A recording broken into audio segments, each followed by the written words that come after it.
Hey, what's up, Endgamers?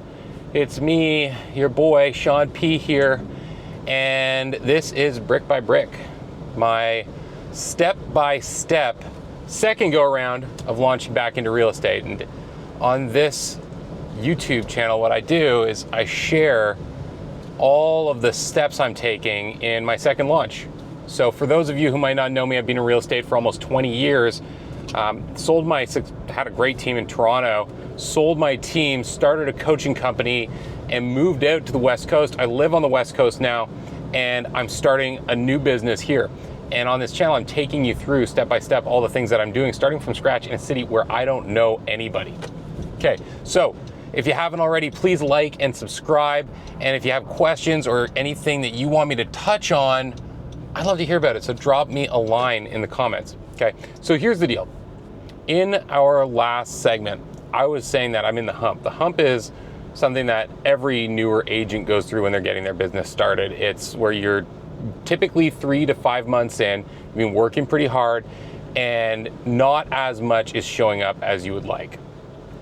And what I left saying was like, I'm just embracing this. Like, I am just going to continue grinding away and trying to get as much done as I possibly can. And I'm going to be focusing as much as I can as well on efficiency and right now business.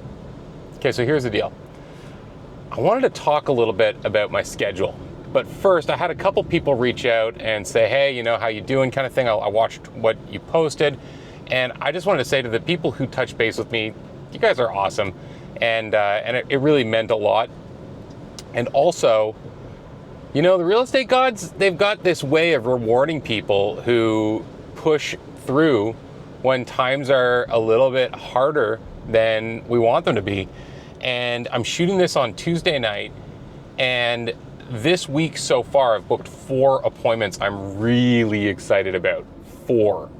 Okay, so I've got, I'm just gonna let this guy get through here. He's bigger than me. I've got a list and a buy. I've got a buyer I'm on my way right now to go meet. It's like 6 p.m. I'm on my way to a coffee date with this guy. He's for $1 million. The list is probably a list for $750, buy for $1 million. And then I just picked up a $3 million buyer who has a very specific property that he wants. And it's a really neat one. It's actually a past client of mine from Toronto. So how cool is that?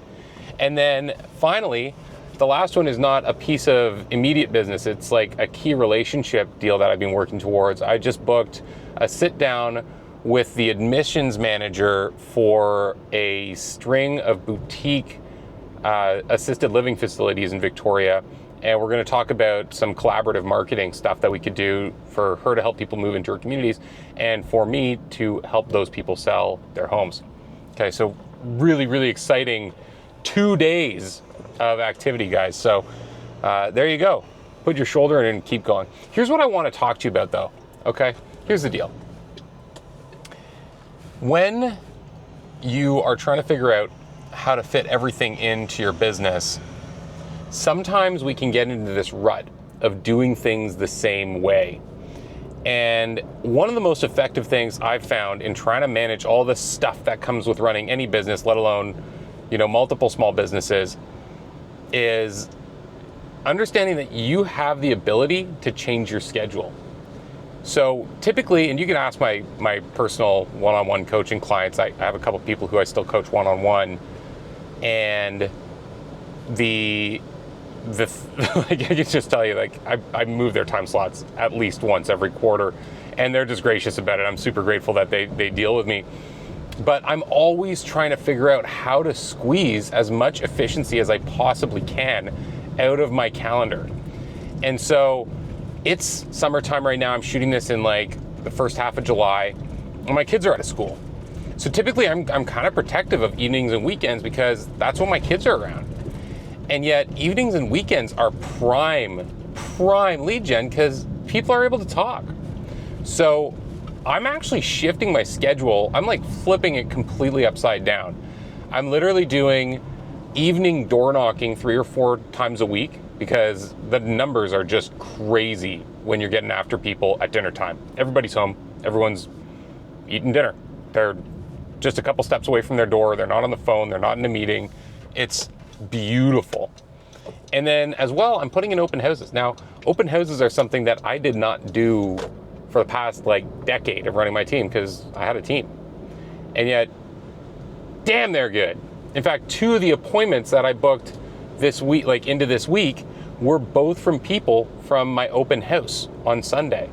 So I'm going to be pumping at least 2 open houses every single weekend this summer. And what I'm doing is I'm taking little bite-sized pieces of my schedule back for myself. Now, I'm not going to sugarcoat it. You can either work kind of hard in real estate for 2 or 3 years to get yourself into momentum, or you can go full out for 6 to 12 months. I'm not doing 2 or 3 years of this. I'm going to crush it for the rest of my first year. I'm 3 months in. And I'm probably doing 6-day weeks right now. I'm doing a lot of 10, 11 hour days. And that's because I want to get back to chilling.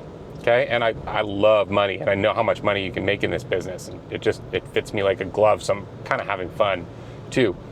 But it's really important when you design your schedule to make sure that you also save some time for yourself. So it's Tuesday. I already said that. It's in the evening. I'm going to an appointment. I'm not going to miss this summer of my kids' lives, and I'm not going to work 24/7 for the rest of the year. I'm going to burn myself out. I'm not going to be having fun if I do it that way. So this morning I had a couple appointments. I got through those, took care of a couple things, and then I split. And I took my kids for a hike down by the seashore, and we just had fun. Now, I am also obsessing over my calendar and trying to figure out how I can find excuses to do stuff like that without feeling like I'm not where I ought to be, right? Because I know if I'm chilling out on the beach and I'm damn, I'm supposed to be doing all this stuff for my business, I'm just gonna have a hard time having fun. So I have this fun little strategy I'm using, which is I'm using these little hikes that I take during the day with my kids as an excuse to shoot some YouTube stuff. Now, I'm going to sit down soon and do a full deep dive on my lead generation plan for my business with you guys. That's one of the next episodes I have coming up. But I'll tell you this for now. Long term, where I want to be is networking and key relationships. So I want to be taking really good care of people who take really good care of me. And then I want to be doing events because I just have so much experience doing public speaking and stuff like that, and I love it, and I just it's fun to me. That's not work. And then the third pillar that I'm going really hard on in my business is YouTube. And so I'm how do I create this excuse to have fun with my family and call it business? Well, I'm shooting a series of lifestyle videos for Victoria. And that's what I did today. I took the kids for this beautiful little hike. I took this little gimbal camera thing I'm talking to you on right now, and we just went and checked out a new spot down by the ocean. We had a snack and a little picnic. We took the dog out. We were gone for 4.5 hours total, and it was fun. And I'm gonna stitch together a really cool video talking about that hike, and it's gonna be part of a series I'm shooting that highlights some of the incredible little hidden gems around Victoria, which strategically I think is going to work because Victoria it's like a destination city. People move here, and the people move here for lifestyle stuff. So I hope that all kind of lands with you. I've been just racking my mind over how to be as effective as I can, still get some time to myself, but also just go as hard and fast as I possibly can in this launch phase that I'm in right now, because I don't like the launch phase. I don't like the hump. I want to be done it as soon as possible. And I've got a good plan in place, and I'm just going to run as fast as I bloody can for the next 6 months without burning myself out. And it's got to stay fun. That's a rule. So appreciate you guys watching this. Again, like and subscribe. If you guys want to reach out to us at Endgame, we have all kinds of support to help you get your business moving faster. There's going to be a link down in the description that you can use to connect with me. And I'd love to help you get going faster and figure out what you could do to be more effective, because I just love that stuff. It's like a puzzle. So reach out to us, and thanks for watching. Peace.